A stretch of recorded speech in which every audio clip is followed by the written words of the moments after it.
Good morning and good morning.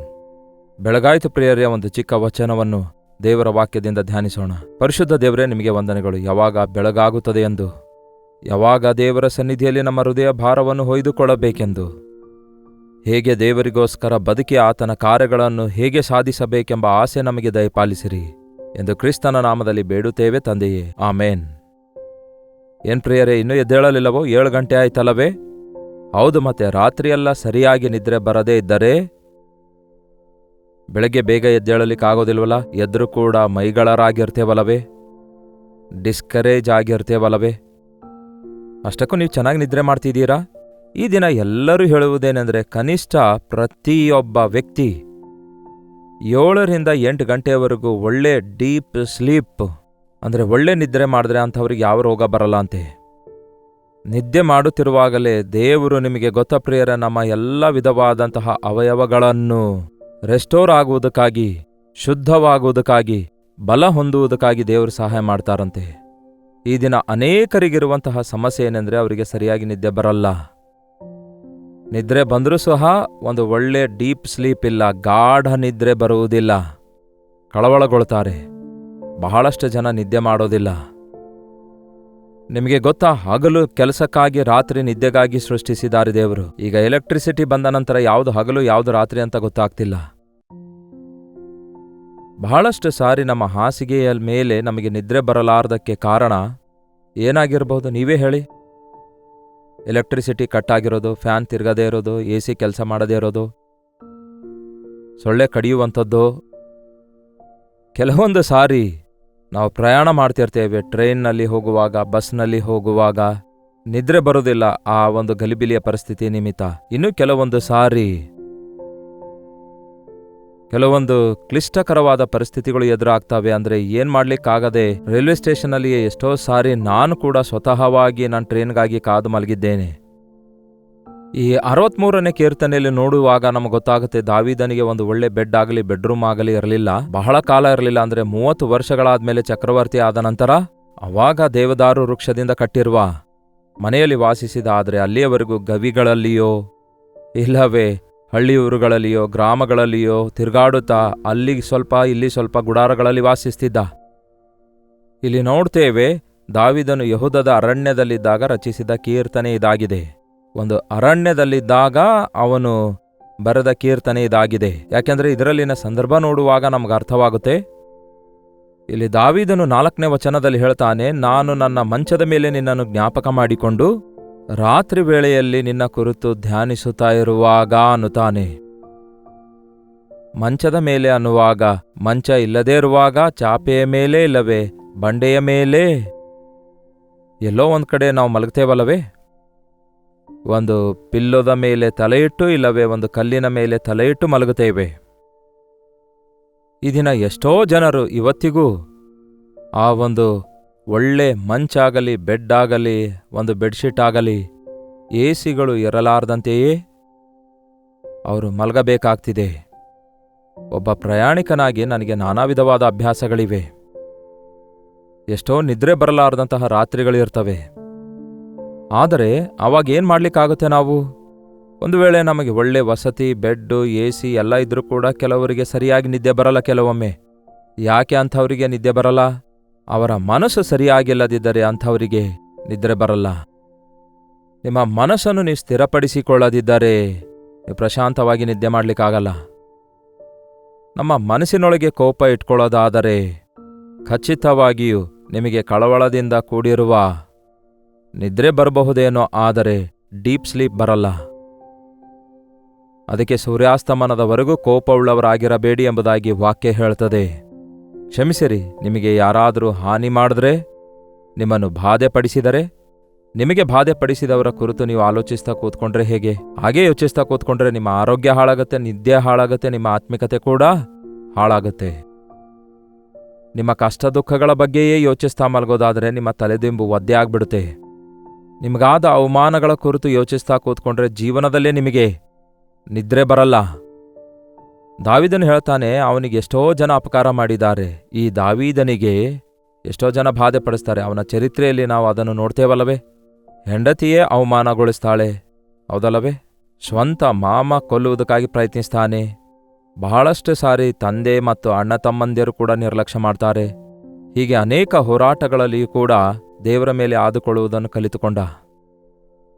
ಅವನಿಗೆ ಮಂಚದ ಮೇಲಿದ್ರೂ ಕೂಡ ನಿದ್ರೆ ಬರದೇ ಇರುವಾಗ ಏನನ್ನು ಜ್ಞಾಪಕ ಮಾಡಿಕೊಳ್ತಿದ್ದಾನೆ?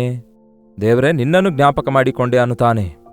ನನ್ನ ಕಷ್ಟಗಳ ಕುರಿತು ಜ್ಞಾಪಕ ಮಾಡಿಕೊಳ್ತಾ ಇಲ್ಲ, ನನಗೆ ಕಷ್ಟ ಕೊಟ್ಟವರ ಕುರಿತು ಕೂಡ ಜ್ಞಾಪಕ ಮಾಡಿಕೊಳ್ತಿಲ್ಲ. ಆದರೆ ದೇವರೇ, ಪ್ರಭುವೇ, ನನ್ನ ತಂದೆಯೇ, ನನ್ನ ರಕ್ಷಕನೇ, ನಾನು ನಿನ್ನನ್ನು ಜ್ಞಾಪಕ ಮಾಡಿಕೊಳ್ತಿದ್ದೇನೆ. ನಿನ್ನ ಪ್ರೀತಿ ಎಷ್ಟು ಅಪಾರವಾಗಿದೆ ಎಂದು, ನಿನ್ನ ಕೃಪೆ ಎಷ್ಟು ವಿಸ್ತಾರವಾದದೆಂದು, ನೀನು ಎಷ್ಟು ದಯವುಳ್ಳವನಾಗಿದೆಯೆಂದು, ನೀನು ಎಷ್ಟು ಶಕ್ತಿಯುಳ್ಳವನಾಗಿದೆಯೆಂದು, ಹೀಗೆ ದೇವರ ಕಾರ್ಯಗಳ ಕುರಿತು ಧ್ಯಾನಿಸ್ತಿದ್ದಾನೆ. ನೀವು ಕೂಡ ನಿಮಗೆ ನಿದ್ರೆ ಬರದೇ ಇರುವಾಗ ನಿಮ್ಮ ಮನಸ್ಸನ್ನು ಕಳವಳಗೊಳಿಸುವ ವಿಷಯಗಳ ಕುರಿತು ಆಲೋಚಿಸುತ್ತಾ ಕೂತ್ಕೊಳ್ಳದೆ ದೇವರ ಪ್ರೀತಿಯನ್ನು ಧ್ಯಾನಿಸಿರಿ. ದೇವರು ಮಾಡಿರುವ ಉಪಕಾರಗಳನ್ನೆಲ್ಲ ಜ್ಞಾಪಕ ಮಾಡಿಕೊಳ್ಳಿರಿ. ಸಾಧ್ಯವಾದರೆ ಎದ್ದು ದೇವರ ವಾಕ್ಯ ಓದಿ ಮನಸ್ಸಲ್ಲಿಟ್ಕೊಳ್ರಿ. ಆವಾಗ ನಿಮ್ಮ ಮನಸ್ಸು ನೆಮ್ಮದಿಯಾಗುತ್ತೆ. ನಿಮಗೆ ಬಾಧೆಗಳಿದ್ದಿರ್ತವೆ, ಯಾರೊಬ್ಬರಿಗೂ ಹೇಳಿಕೊಳ್ಳಲಾರದ ಬಾಧೆಗಳು ಬಹುಶಃ ಇದ್ದೇ ಇರ್ತವೆ. ಅವು ದೇವರಿಗೆ ಹೇಳಿಕೊಳ್ಳ್ರಿ. ನೋಡು ದೇವರೇ, ಹೇಗಿದೆ ನನ್ನ ಪರಿಸ್ಥಿತಿ? ಮಂಚದ ಮೇಲಿರುವಾಗಲೇ. ಮತ್ತೆ ಹೇಳಬೇಡಿ ಮಂಚದ ಮೇಲೆ ಪ್ರಾರ್ಥಿಸಬಾರದೆಂದು. ಮಂಚದ ಮೇಲೆ ಪ್ರಾರ್ಥಿಸಬಾರದು ಕರೆಕ್ಟೇ, ಆದರೆ ಮಂಚದ ಮೇಲೆಯೇ ನೀವು ಅನವಶ್ಯಕವಾದ ವಿಷಯಗಳ ಕುರಿತು ಆಲೋಚಿಸ್ತಾ ಮಲಗೋದಾದರೆ ಹಾಳಾಗ್ತೀರಲ್ಲವೇ? ಇನ್ನು ನಿದ್ದೆಯಿಂದ ಎದ್ದೇಳುವುದಕ್ಕಿಂತ ಮುಂಚೆಯೇ, ನಿದ್ದೆ ಹತ್ತುವುದಕ್ಕಿಂತ ಮುಂಚೆಯೇ ಎದ್ದೇಳಲು ಕೈಲಾಗದೇ ಇರುವಾಗ, ಎದ್ದೇಳಲು ಅನುಕೂಲವಿಲ್ಲದಿರುವಾಗಲೇ ಬಹುಶಃ ಹಾಸ್ಪಿಟಲ್ ಪಾಲಾಗಿದ್ದೀರೇನೋ, ಡಾಕ್ಟರ್ಸ್ ಕೊಟ್ಟ ರಿಪೋರ್ಟ್ ಭಯಂಕರವಾಗಿವೆಯೇನೋ, ನೀವು ಬದುಕ್ತೀರಿ ಎಂಬ ನಿರೀಕ್ಷೆ ಇಲ್ಲದೇ ಇರಬಹುದು. ಅದರ ಬಗ್ಗೆ ಯೋಚಿಸಿ ಭಯಪಡದೆ ದೇವರ ಕೃಪೆಯನ್ನು ನೆನೆಸಿಕೊಳ್ಳ್ರಿ. ನಿಮ್ಮನ್ನು ಸ್ವಸ್ಥಪಡಿಸುವ ಯೆಹೋವನು ನಾನೇ ಎಂಬ ಮಾತನ್ನು ಜ್ಞಾಪಕ ಮಾಡಿಕೊಳ್ಳಿರಿ. ದೇವರೇ, ಯಾವಾಗ ನಾನು ಮಂಚದ ಮೇಲಿದ್ದಾಗ ನಿನ್ನನ್ನು ಜ್ಞಾಪಕ ಮಾಡಿಕೊಂಡೆನೋ, ನಿಮ್ಮ ಶಿಲುಬೆಯ ಕಾರ್ಯ ಜ್ಞಾಪಕ ಮಾಡಿಕೊಂಡೆನೋ, ನಿಮ್ಮ ಶ್ರಮೆ ಸಂಕಟ ಜ್ಞಾಪಕ ಮಾಡಿಕೊಂಡೆನೋ, ನನಗೆ ಧೈರ್ಯ ಉಂಟಾಯಿತು ಅನ್ನುತ್ತಾನೆ. ನನ್ನ ಮಂಚದ ಮೇಲೆ ನಿನ್ನನ್ನು ಜ್ಞಾಪಕ ಮಾಡಿಕೊಂಡು ರಾತ್ರಿಯ ಜಾವದಲ್ಲಿ ನಿನ್ನ ಕುರಿತು ಧ್ಯಾನಿಸುತ್ತಾ ಇದ್ದೇನೆ ಅನ್ನುತ್ತಾನೆ. ರಾತ್ರಿಯ ವೇಳೆಯಲ್ಲಿ ಗಂಟೆ ಹೊಡೆಯುವ ಗಡಿಯಾರಗಳಿವೆ ಪ್ರಿಯರೇ. ಗಂಟೆಗೂ ಅದು ಟಂಗ್ ಟಂಗ್ ಅನ್ನುತ್ತೆ. ಅಯ್ಯೋ, ಆವಾಗಲೇ 2 ಗಂಟೆ ಆಯಿತು, 3 ಗಂಟೆ ಆಯಿತು, ಬೆಳಗಿನ ಜಾವ 4 ಗಂಟೆ ಆಯಿತು. ಎಣಿಸುತ್ತಾ ಕೂತ್ಕೊಳ್ತೇವೆ. ನಿದ್ರೆ ಬರಲಿಲ್ವಲ್ಲ, ಬೆಡ್ಶೀಟ್ ಹೊದ್ಕೊಂಡು ಮಲ್ಗೋಣ ಅಂತ ಕೆಲವು ಸಾರಿ ಪ್ರಯತ್ನಿಸಿದ್ರೂ ಸಹ ನಿದ್ದೆ ಬರೋದಿಲ್ಲ.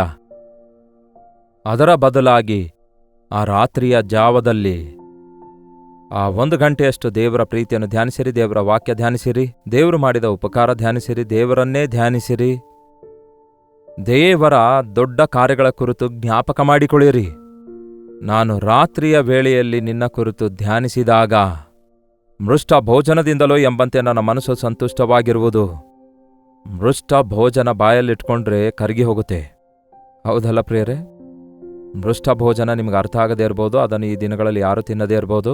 ಒಂಥರ ಐಸ್ ಕ್ರೀಮ್ ಇದ್ದಂತೆ, ಜಡುಮುವುದರ ಅಗತ್ಯವೇ ಇಲ್ಲ. ಚೆನ್ನಾಗಿ ಕೂಲಾಗಿ ಸಿಹಿಯಾಗಿ, ಹೌದಲ್ಲ ಪ್ರಿಯರೇ? ಬಾಯಲ್ಲಿ ಇಟ್ಟ ಕೂಡಲೇ ಐಸ್ ಕ್ರೀಮ್ ಹೇಗೆ ಕರಗಿ ಹೋಗುತ್ತೆ ನೋಡಿ. ನನಗೂ ನನ್ನ ನಾಲಿಗೆಗೂ ಅದು ಎಷ್ಟೋ ಆನಂದ ಉಂಟು ಮಾಡುತ್ತೆ. ಹಾಗೆಯೇ ದೇವರೇ, ನಿನ್ನ ಉಪಕಾರ ನೆನೆಸುವಾಗ, ನಿಮ್ಮ ಶ್ರೇಷ್ಠತೆಯ ಕುರಿತು ಧ್ಯಾನಿಸುತ್ತಿರುವಾಗ, ದೇವರೇ ನಿಮ್ಮ ಕುರಿತಾಗಿ ನಾನು ಧ್ಯಾನಿಸುವಾಗ ನನ್ನ ಮನಸ್ಸಿಗೆ ಹೇಗಿದೆ ಎನ್ನುವುದಾದರೆ, ಮೃಷ್ಟ ಭೋಜನ ದೊರಕಿದಂತಿದೆ, ನಾನು ಒಂದು ಒಳ್ಳೆ ಭೋಜನ ಊಟ ಮಾಡಿದಂತಿದೆ ಅನ್ನುತ್ತಾನೆ. ಒಳ್ಳೆ ಅಂದರೆ ಲಕ್ಕಿ ಕಾರ್ಯಗಳು ಆದಂತೆ, ಅಂದರೆ ಅಕಸ್ಮಾತ್ತಾಗಿ ನಿಮಗೊಂದು ದುಡ್ಡಿನ ಚೀಲ ದೊರಕಿತು ಅಂದ್ಕೊಳ್ಳಿ, ಎಷ್ಟು ಆನಂದ ಇರುತ್ತೆ ನೋಡಿ. ನಿದ್ದೆಯಲ್ಲಿ ಕೂಡ ನೀವು ನಕ್ಕು ಬಿಡ್ತೀರಿ. ಆದರೆ ಅವೆಲ್ಲ ನಿಮಗುಳಿಯುವುದಿಲ್ಲ. ಆದರೆ ದೇವರ ವಾಕ್ಯವು ಬೊಕ್ಕಸದಂತಿದೆ.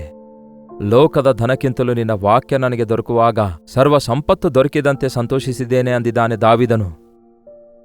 ದೇವರ ವಾಕ್ಯವನ್ನು ಧ್ಯಾನಿಸಿರಿ, ದೇವರು ಮಾಡಿರುವ ವಾಗ್ದಾನಗಳ ಕುರಿತು ಧ್ಯಾನಿಸಿರಿ, ದೇವರ ಪ್ರೀತಿಯ ಕುರಿತು ಧ್ಯಾನಿಸಿರಿ. ಒಂದು ವೇಳೆ ನಿದ್ದೆ ಬರದಿರುವಾಗ, ಹಾಸಿಗೆ ಮೇಲಿರುವಾಗಲೇ, ಇನ್ನು ಎದ್ದೇಳುವುದಕ್ಕಿಂತ ಮುಂಚೆ ನಾಳೆ ಬೆಳಗ್ಗೆ ನನ್ನ ಬದುಕೇನಾಗುತ್ತದೋ, ನಾಳೆ ಹೇಗೆ ಏನ್ ಮಾಡಬೇಕು ಎಂದು ಚಿಂತಿಸುತ್ತಾ ಮಲಗಿದರೆ ಸರಿಯಾಗಿ ನಿದ್ದೆಯೇ ಬರೋದಿಲ್ಲ. ನನ್ನ ಕರ್ತನಿಗೆ ಅನುದಿನವೂ ನೂತನವಾಗಿ ಆತನಿಗೆ ವಾತ್ಸಲ್ಯ ಹುಟ್ಟುತ್ತದೆ. ಆ ಹೊತ್ತಿನ ಕಾಟ ಆ ಹೊತ್ತಿಗೆ ಸಾಕು. ನಾಳಿನ ಸಂಗತಿ ದೇವರ ಕೈಗೆ ಒಪ್ಪಿಸುತ್ತೇನೆ, ದೇವರು ನೋಡಿಕೊಳ್ತಾರೆ. ನನ್ನ ಪ್ರತಿ ಅವಶ್ಯಕತೆ ಆತನೇ ತೀರಿಸ್ತಾರೆ. ನಂಬಿಗಸ್ತನಾದ ದೇವರು ನನಗಿದ್ದಾರೆ ಎಂಬುದಾಗಿ ನೀವು ಆಲೋಚಿಸಿಕೊಳ್ತಾ ಕರ್ತನನ್ನು ಸ್ತುತಿಸುತ್ತಾ ಇರುವುದಾದರೆ ನಿಮ್ಮ ಮನಸ್ಸಿಗೆ ತೃಪ್ತಿಯಾಗ್ತದೆ. ಮೃಷ್ಟ ಭೋಜನದಿಂದಲೋ ಎಂಬಂತೆ ನನ್ನ ಮನಸ್ಸು ಸಂತುಷ್ಟವಾಗಿರುವುದು. ನನ್ನ ಬಾಯಿ ಉತ್ಸಾಹ ಧ್ವನಿ ಮಾಡುತ್ತಾ ನಿನ್ನನ್ನು ಕೊಂಡಾಡುವುದು. ಹಲ್ಲೆಲೂಯಾ.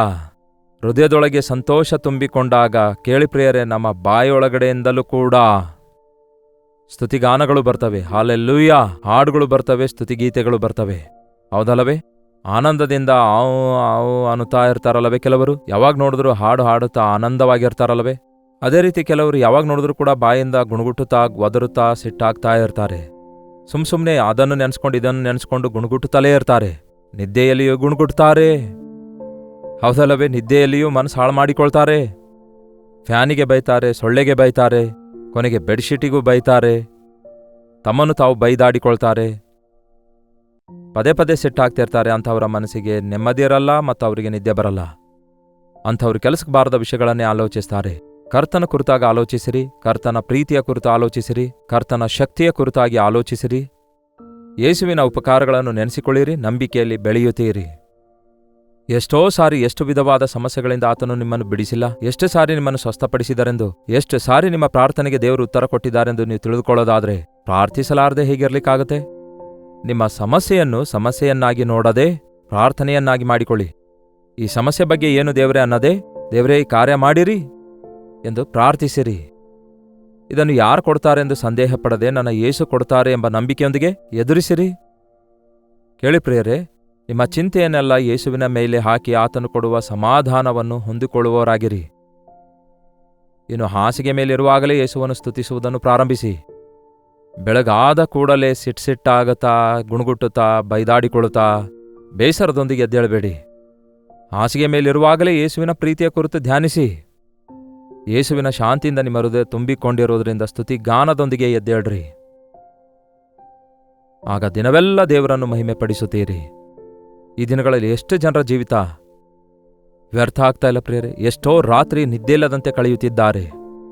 ಎಷ್ಟೋ ರಾತ್ರಿಗಳವರೆಗೂ ಇನ್ನೂ ಒಂದು ಹೆಜ್ಜೆ ಮುಂದಕ್ಕೆ ಹೋಗಿ ಜಗಳವಾಡ್ತಾರೆ. ರಾತ್ರಿ ಎಲ್ಲ ಜಗಳವಾಡುತ್ತಲೇ ಇರ್ತಾರೆ. ಫೋನ್ ಮಾಡಿ ಕೂಡ ಫೋನಲ್ಲೂ ಜಗಳ ಆಡುವಂಥವರಿದ್ದಾರೆ. ನೀವು ಎಷ್ಟೇ ಜನರಿಗೆ ಎಷ್ಟೇ ಹೊತ್ತು ಫೋನ್ ಕರೆ ಮಾಡಿ ನಿಮ್ಮ ಎಲ್ಲ ಕಂಪ್ಲೇಂಟ್ಸ್ ಅವರೊಂದಿಗೆ ಹಂಚಿಕೊಂಡು ನಿಮ್ಮ ಭಾರವನ್ನೆಲ್ಲ ಹಂಚಿಕೊಂಡ್ರೂ ಕೂಡ ನಿಮ್ಮ ಮನಸ್ಸಲ್ಲಿರುವ ಭಾರ ತೀರೋದಿಲ್ವಲ್ಲ, ಅದು ಮತ್ತಷ್ಟು ಹೆಚ್ಚಾಗುತ್ತೆ. ಆದುದರಿಂದ ಗುಣಗುಟ್ಟುವುದನ್ನು ಬಿಟ್ಟುಬಿಡಿ. ಸಂಶಯ ಬೇಡ, ಕೈ ಎತ್ತಿಬಿಡಿ. ಹ್ಯಾಂಡ್ಸ್ ಅಪ್, ದೇವರೇ ನಾನು ನಿನ್ನ ಕೈಗೆ ಒಪ್ಪಿಸ್ತೇನೆ, ನನ್ನಿಂದ ಆಗ್ತಾ ಇಲ್ಲ, ಐ ಕೆನಾಟ್ ಟೇಕ್ ಇಟ್. ಇದನ್ನು ನಾನು ಮಾಡಲಾರೆ, ಇದನ್ನು ನಾನು ಸಹಿಸಲಾರೆ, ಈ ಪರಿಸ್ಥಿತಿ ಎದುರಿಸಲಾರೆ, ನೀನೇ ಸಹಾಯ ಮಾಡು ಅಂತ ಹೇಳಿ ಎರಡು ಕೈ ನೀವು ಎತ್ತುವುದಾದರೆ ಅದರ ಅರ್ಥವೇನು? ಎರಡು ಕೈ ಮೇಲೆತ್ತುವಾಗ ಅದರ ಅರ್ಥವೇನು? ಒಳಗಾಗಿದ್ದೀರಿ ಎಂದರ್ಥ. ಈಗ ದೇವರೇ ನಿನ್ನಿಷ್ಟ, ನೀನೇನು ಬೇಕಾದರೂ ಮಾಡು ಎಂದರ್ಥ. ಯಾವನ ಮನಸ್ಸು ದೇವರ ಮೇಲೆ ಆತುಕೊಳ್ಳುವುದೋ ಅವನ ಮನಸ್ಸು ಪೂರ್ಣ ಶಾಂತಗೊಳಿಸುತ್ತಾರೆ ದೇವರು. ಕರ್ತನ ಮೇಲೆ ಆದುಕೊಳ್ಳುವುದನ್ನು ಕಲಿತುಕೊಳ್ಳಿರಿ. ನಿಮ್ಮ ಭಾರವೆಲ್ಲ ಆತನಿಗೆ ಹೇಳಿಕೊಳ್ಳಿರಿ. ಗುಣಗುಟ್ಟುವುದರ ಬದಲಿಗೆ ದೇವರನ್ನು ಸ್ತುತಿಸಿರಿ. ಚಿಂತಿಸುವುದನ್ನು ಬಿಟ್ಟು ಪ್ರಾರ್ಥಿಸಿರಿ. ಕುಗ್ಗಿ ಹೋಗುವುದರ ಬದಲಿಗೆ ಕರ್ತನಲ್ಲಿ ಆನಂದಿಸಿರಿ. ಪ್ರಾರ್ಥನೆ. ಪರಿಶುದ್ಧ ದೇವರೇ, ಪ್ರೀತಿಯುಳ್ಳ ತಂದೆಯೇ, ನೀವು ಕೊಟ್ಟಿರುವ ವರವಾಗಿರುವ ನಿದ್ದೆಯನ್ನು ದೇವರೇ ನಾವು ಹಾಳು ಮಾಡಿಕೊಂಡು, ನಮ್ಮ ಆರೋಗ್ಯ ಹಾಳು ಮಾಡಿಕೊಳ್ತಾ, ಮನಸ್ಸು ಹಾಳು ಮಾಡಿಕೊಳ್ತಾ, ನಮ್ಮ ಬದುಕಿನಲ್ಲಿ ಯಾವುದೇ ಪ್ರೊಡಕ್ಟಿವಿಟಿ ಇಲ್ಲದಂತೆ, ಯಾವುದನ್ನು ಕೂಡ ನಾವು ಸಾಧಿಸಲಾರದಂತೆ ನಾವೆಷ್ಟೋ ಕುಗ್ಗಿ ಹೋಗ್ತಿದ್ದೇವೆ ದೇವರೇ, ನಮ್ಮನ್ನು ಕ್ಷಮಿಸಿರಿ. ಕರ್ತನಲ್ಲಿ ಆನಂದಗೊಳ್ಳಲು ಸಹಾಯ ಮಾಡಿರಿ. ನಿಮ್ಮಲ್ಲಿ ನಿರೀಕ್ಷೆ ಇಡಲು ನಮಗೆ ಸಹಾಯ ಮಾಡಿರಿ. ನಿಮ್ಮ ಮೇಲೆ ಆದುಕೊಳ್ಳಲು ನಮಗೆ ಸಹಾಯ ಮಾಡಿರಿ ದೇವರೇ. ನಮ್ಮ ಹೃದಯ ಕಳವಳಗೊಳಿಸುವ ವಿಷಯಗಳನ್ನು ಒಪ್ಪಿಕೊಂಡು ಬಿಟ್ಟು ಬಿಡುವುದಕ್ಕಾಗಿ, ನಮ್ಮ ಜೀವಿತದಲ್ಲಿ ಸಮಾಧಾನ ಹಾಳು ಮಾಡುವ ವಿಷಯಗಳ ಕುರಿತಾಗಿ ನಾವು ಪಶ್ಚಾತ್ತಾಪ ಪಟ್ಟು ನಿಮ್ಮ ಪಾದ ಸನ್ನಿಧಿಯಲ್ಲಿ ಅಂತಹ ಕಾರ್ಯಗಳನ್ನೆಲ್ಲ ಬಿಟ್ಟು ನಿಮ್ಮ ವಾಕ್ಯದಿಂದ ನಮ್ಮ ಹೃದಯವನ್ನು ತುಂಬಿಸಿಕೊಂಡು ನೀವು ಮಾಡಿರುವ ವಾಗ್ದಾನಗಳನ್ನು ಜ್ಞಾಪಕ ಮಾಡಿಕೊಳ್ಳುತ್ತಾ ನಿಮ್ಮ ಕಲ್ವರಿ ಶಿಲುಬೆಯನ್ನು ಧ್ಯಾನಿಸುತ್ತಾ ನಮ್ಮ ಬದುಕು ದಿನಗಳಲ್ಲೆಲ್ಲ ನಿಮ್ಮನ್ನೇ ಸ್ತುತಿಸುತ್ತಾ ಜೀವಿಸಲು ನಮ್ಮೆಲ್ಲರಿಗೂ ಸಹಾಯ ಮಾಡಿರಿ ಎಂದು ಕ್ರಿಸ್ತನ ನಾಮದಲ್ಲಿ ಬೇಡುತ್ತೇವೆ ತಂದೆಯೇ, ಆಮೇನ್. ನಮ್ಮ ತಂದೆಯಾದ ದೇವರ ಪ್ರೀತಿಯು, ಮಗನಾಗಿರುವ ಕ್ರಿಸ್ತನ ಕೃಪೆಯು, ಆದರಣೆ ಕರ್ತನಾದ ಪವಿತ್ರಾತ್ಮನ ಸಹವಾಸವು ಕೂಡಿ ಬಂದಿರುವ ನಮ್ಮೆಲ್ಲರ ಸಂಗಡ ಇಂದಿಗೂ ಸದಾಕಾಲಕ್ಕೂ ನೆಲೆಯಾಗಿರಲಿ. ಆಮೇನ್.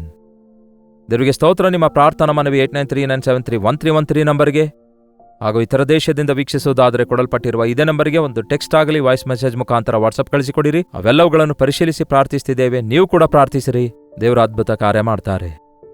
ದೇವರ ಮೇಲೆ ಆದುಕೊಂಡು ದೇವರ ಪ್ರೀತಿಯನ್ನು ನೆನೆಸಿ ಧ್ಯಾನಿಸುವುದನ್ನು ಕಲಿತುಕೊಳ್ಳಿ. ಗುಣಗುಟ್ಟುವುದನ್ನು ಬಿಟ್ಟು ದೇವರನ್ನು ಸ್ತುತಿಸುತ್ತಾ ದೇವರಿಗೆ ಸಾಕ್ಷಿಗಳಾಗಿ ಜೀವಿಸಿರಿ. ಕರ್ತನ ಚಿತ್ತವಿರುವುದಾದರೆ ಮತ್ತೆ ನಾಳೆ ಇದೇ ಅನುದಿನದ ಧ್ಯಾನ ಎಂಬ ಕಾರ್ಯಕ್ರಮದಲ್ಲಿ ಮತ್ತೊಮ್ಮೆ ಭೇಟಿಯಾಗೋಣ. ಅಲ್ಲಿವರೆಗೂ ದೇವರ ಮಹಾಕೃಪೆ ನಿಮ್ಮೆಲ್ಲರೊಂದಿಗಿರಲಿ.